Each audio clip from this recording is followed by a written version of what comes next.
ay biko at kakanin ang karaniwang handang pagkain paglunas sa Barcelona.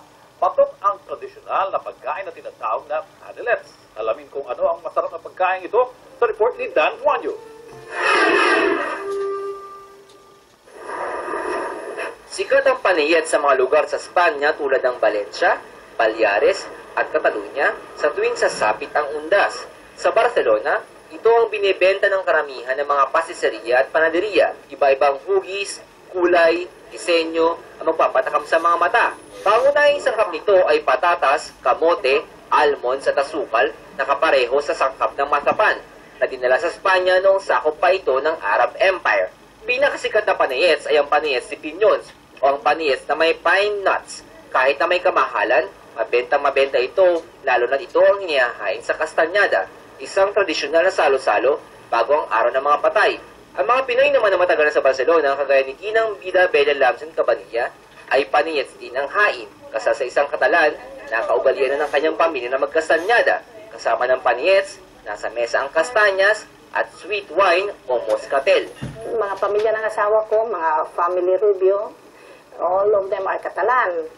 Ako lang Pilipina. So, ang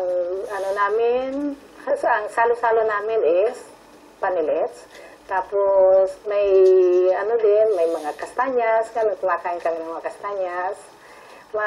Magandang tradisyon nila to. Simple lang ang paggawa ng panayets. Paghaluin ng nilagang kamote at patatas, ihalo ang diniktik na almonds, asukal, at hayaang mababad sa loob ng 6 na oras o higit pa. Pagkatapos ay ihulma sa nais ng hugis at lagyan ng pine nuts, tsokolate o niyog bilang dekorasyon. Pahira ng klara at itusta sa oven.